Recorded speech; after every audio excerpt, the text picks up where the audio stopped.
नमस्कार विद्यार्थियों, स्वागत है आपका हमारे चैनल पे। आज हम चर्चा करेंगे मैथ के चैप्टर 5 में जो समांतर श्रेणी है उसके विषय पर चर्चा करेंगे। आपको बताएंगे कि समांतर श्रेणी किस किस प्रकार की होती है।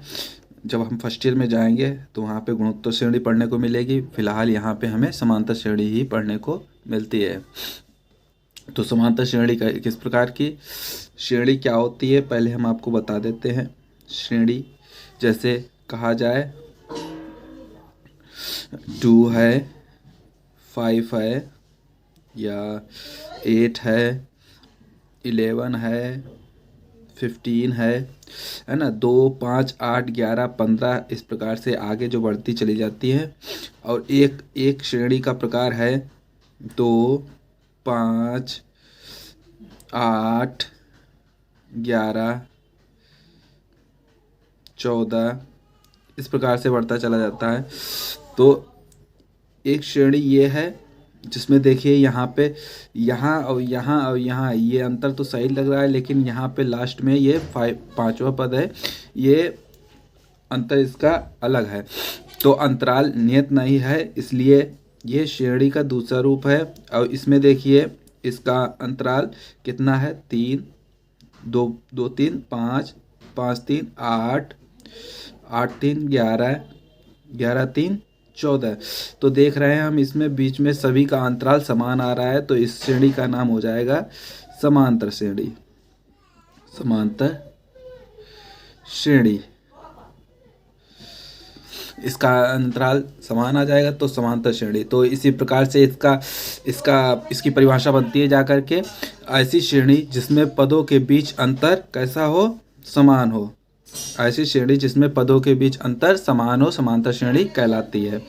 समांतर श्रेणी को हम ए एंड पी से निरूपित करते हैं। ए पी का मतलब हो गया अर्थमेटिक प्रोग्रेशन।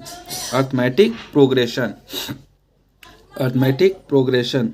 तो इसी श्रेणी को अगर लेकर के उदाहरण के रूप में हम प्रस्तुत करें 2, 5, 8, 11, 14 इसी प्रकार से आगे, तो ये श्रेणी समांतर श्रेणी है।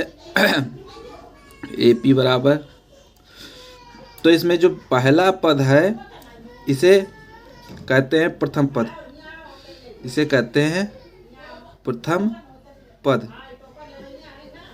प्रथम पद को ए से निरूपित करते हैं। ये हो गया हमारा द्वितीय पद यानी कि A2। ये हो गया हमारा तृतीय पद A3। ये हो गया चतुर्थ पद A4। ये हो गया पंचम पद A5। तो ये इस प्रकार से A2, A3, A4, A5 इस प्रकार से पद निरूपित हो जाते हैं दोस्तों।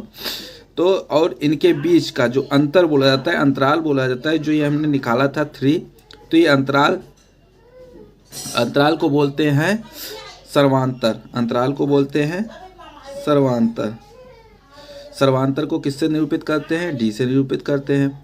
सर्वांतर को डी से निरूपित करते हैं दोस्तों।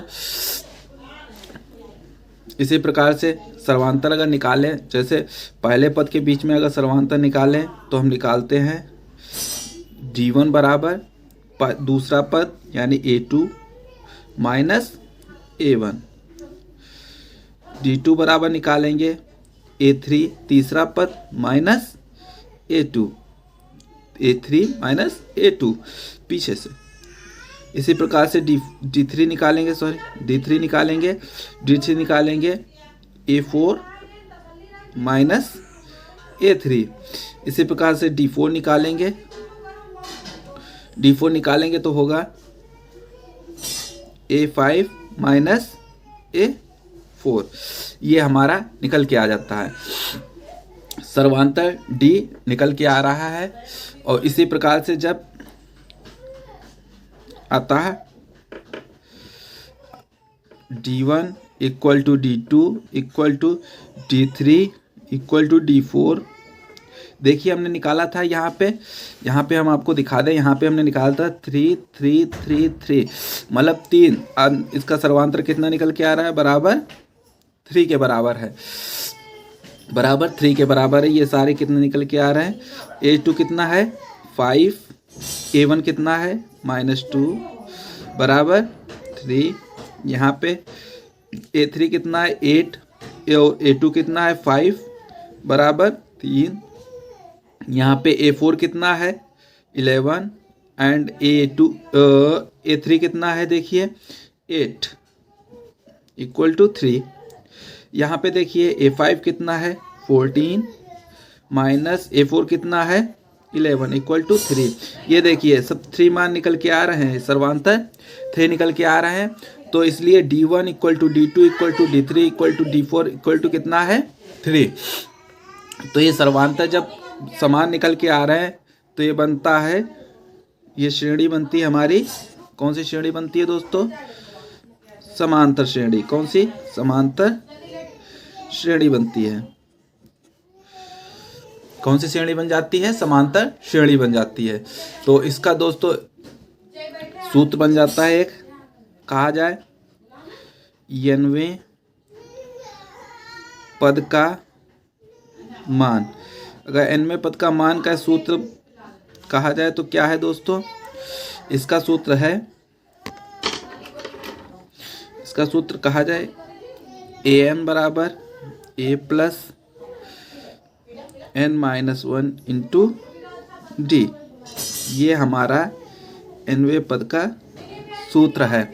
तो इसमें अगर दोस्तों इस सूत्र में अगर देखा जाए, अगर छठा पद निकालने को कहा जाए, अगर इसमें छठा पद निकालने को कहा जाए, अगर हम निकालें छठवें पद का मान, ये जो हमने अभी ये जो श्रेणी ये वाली श्रेणी थी, तो इसमें कितने 1 2 3 4 5 पद है। अगर छठवां पद निकालें तो किस प्रकार से निकालेंगे, तो दोस्तों हम आपको दिखाते हैं छठवें पद।